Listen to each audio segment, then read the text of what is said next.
I've already invested $60,000 simply to ensure your happiness. Yet, how could you reduce me to merely a wallet or an ATM? We don't recall ever soliciting your assistance. Lily, Max's wife, scoffed with disdain. Why don't you attempt to cease the payments if they trouble you so much? After all, I am quite capable of handling it myself, Max added in a dismissive tone, echoing his wife's sentiments. Even Max, my eldest son whom I've raised, behaves in such a manner. After coercing me into covering the costs of a $20,000 engagement party and then a $40,000 wedding, they have the audacity to treat me like this. They only perceive me as a source of funds, lamented CL, Max's mother, feeling disheartened by the lack of gratitude.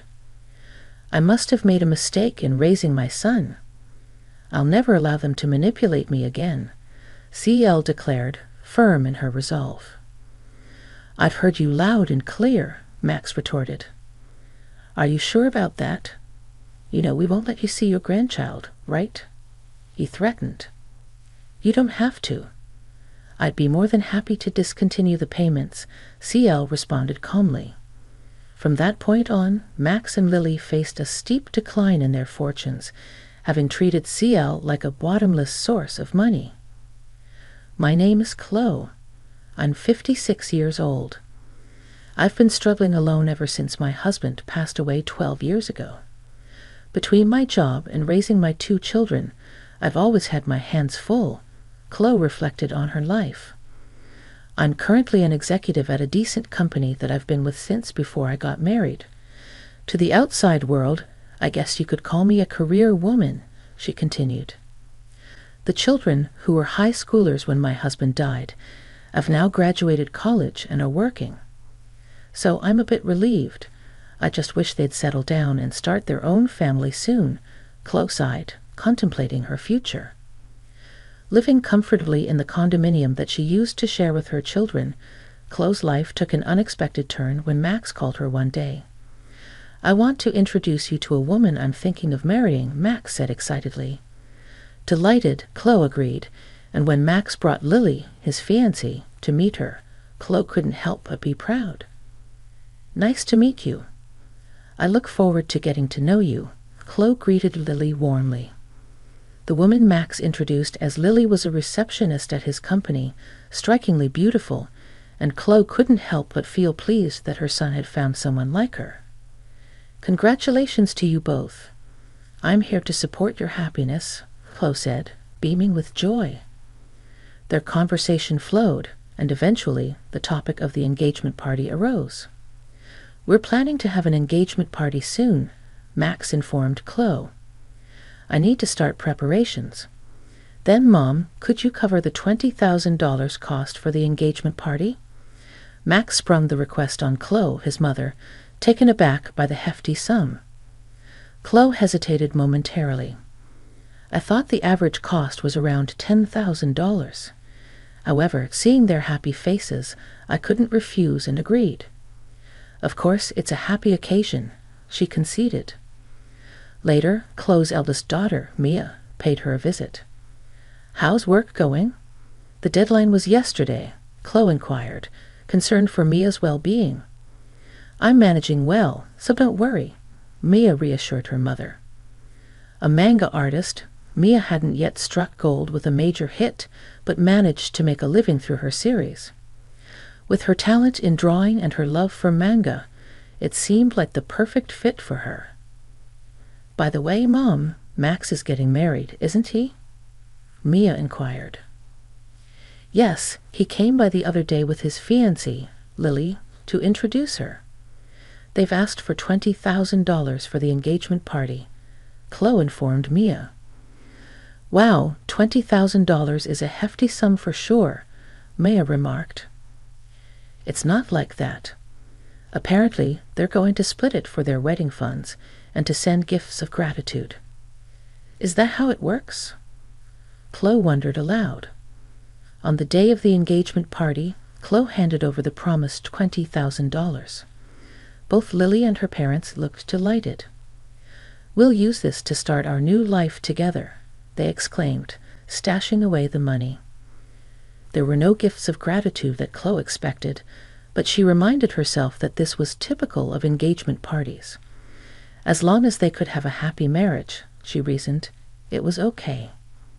However, a few days later, Max dropped a bombshell. I won a grand wedding with lots of company and connections invited, maybe around 250 people, he announced. That sounds wonderful. And with that, Mom, I'd like to ask you to cover the upfront cost of the wedding, Max requested. What? I was under the impression that weddings were funded by the couple themselves, Chloe protested. I'm counting on you, Mom. It's pretty standard for parents to pay for the wedding. But didn't I give a lot of money for the engagement party? Lily's parents are frail and can't contribute, and I'll give you back the wedding gift. Max pressed on, leaving Chloe feeling reluctant to agree. Opening the bill Max had brought, Chloe's heart sank at the amount. Total, $40,000. The idea of such an upfront cost made her head spin. How grand of a wedding were they planning? Wait a minute, isn't this a bit too much? Why not have a wedding within your means? Chloe questioned, feeling overwhelmed. It's a once-in-a-lifetime event, and Lily doesn't want to compromise. Plus, don't you want Lily's parents to see how happy she is? Max countered, cornering Chloe. Being pressured like that, Chloe couldn't refuse. All right, it's indeed a joyous once-in-a-lifetime occasion, she conceded reluctantly. Seeing my consent, Max smiled and thanked me before leaving the room. Later, I transferred the upfront cost of $40,000 to the wedding venue. It was difficult to part with the money. I had been saving for my retirement, but I told myself it was for my child's happiness. 2 months later, on the wedding day, the venue was more luxurious than I had anticipated. Mia and I arrived early in the morning to change into our dresses and get our hair done. As I approached the bride and groom's dressing room to knock, I'd overheard their conversation. I can't believe we're able to have such a lavish wedding thanks to Mom, Max exclaimed. Absolutely, she replied, and she gave us $20,000 for the engagement party. I even managed to buy a new bag. What a great wallet, more like an ATM. Let's keep withdrawing from it, Max added. That's mean, Maya whispered, stunned by their conversation. Lily continued gleefully. If we ask her, she'll probably cover the rest of the wedding costs, right? Of course you will. Leave it to me. Then let's use the wedding gift for a honeymoon trip to Hawaii, and of course we'll take my parents along. How about buying a high-rise apartment for a new home? That sounds perfect. Let's get my mother to cover the cost. She does have the money after all, Max proposed eagerly. My hand raised to knock on the door trembled. Mia gently held my shoulder and led me away from the door.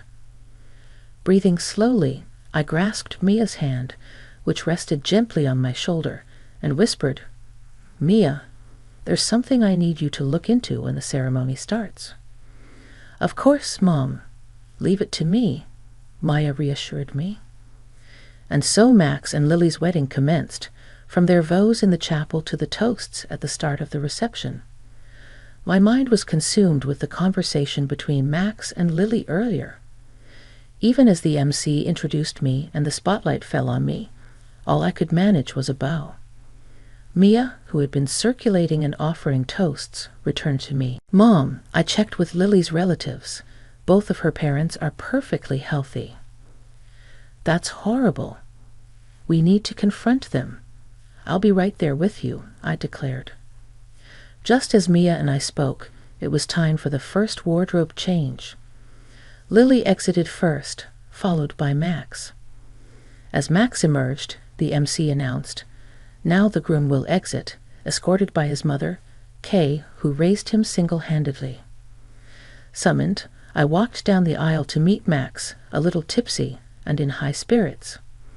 This is my amazing mom, Max announced into the MC's microphone. Keeping a straight face, I walked beside Max, exited the hall, and headed straight to the dressing room where Maya was waiting. She approached Max and began, "Max, there's something I need to ask you." "What is it, sis?" "Make it quick. I need to change and get back," Max replied curtly as he undressed. "I've heard the conversation in the dressing room earlier." "How could you talk about Mom like that?" Mia confronted him. "Huh? You were listening?" "Well, whatever." Max dismissed her with a shrug. Taken aback by Max's attitude, Lily, who had already changed into her dress, entered the room. "Mother-in-law and sister-in-law, what's going on?" she demanded. "Mia found out that your parents are healthy. They both have good jobs. Why are you making our mom pay for everything? What's going on?" I added, unable to contain my frustration. "What is this? Some kind of sister-in-law bullying? Scary Lily?" Lily mocked dramatically, recoiling. My patience snapped at her mocking attitude. "I've already paid $60,000, hoping for your happiness, and yet you treat people like their wallets, like ATMs. What kind of language is that?" I confronted Lily, exasperated by her dismissive attitude. Hearing this, Lily laughed as if it were a joke. "Acting all high and mighty for such a small sum. We're not in your debt. Besides, it's normal for the groom's parents to pay for the wedding, right? But you lied about your parents being ill to buy a new bag. Who are you eavesdropping on? That's a terrible hobby," Lily retorted, mocking Mia. Mia, angered by Lily's words, snapped back, "Watch your mouth. I don't want to be told off by someone doing some weird job as a manga artist. It's because you're such a nerd that you can't get married. That's right. You're hopeless when it comes to marriage, sis," Max chimed in, joining Lily in the mockery, stunned and speechless by their cruelty. I tried to scold them, but Max just laughed and responded, "If you're going to talk like that, try stopping the payments. After all, I'm an elite. I can easily handle it. Well, it'll be a shame to lose the cash cow. I had paid $20,000 for the engagement party and $440,000 for the wedding. And this was how they repaid me. No gratitude, only cruelty. Feeling like I had failed somewhere in raising my son, I made a firm decision. I've had enough. I won't be manipulated by them anymore. I've heard all you have to say," I told them. "Are you sure about that? If you don't listen to us, you won't see your grandchild," Max threatened.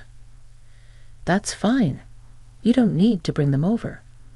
I'll gladly stop the payments," I replied firmly, refusing to yield to their threats. Max and Lily stared at me, stunned, as I continued, "I'm severing hard ties here. I wish you all the best." Taking my hand, we left the venue, the joyous noise of the reception still audible as we departed. A month later, as Mia and I were enjoying some tea at home, the intercom rang with a shrill tone. "Oh, Mom, it's Max. What should we do?" Mia asked, uncertainty evident in her voice. It had been a month since I last saw Max when he showed up unexpectedly. He looked remarkably worn and tired. "Mom, you must have received the bill for the wedding venue by now." "Why haven't you paid?" Max questioned urgently. "Huh? Oh, the bill for the remaining balance. It was $45,000, right? It arrived, but I have no obligation to pay it," I replied, taken aback by his insistence. "Don't be like that. In the end, we didn't receive many wedding gifts and couldn't pay the bill, so now we're in debt," Max explained, pleading for understanding. At that, Mia laughed and chimed in, "From what I overheard at the wedding, it seems you two have quite a bad reputation, Max.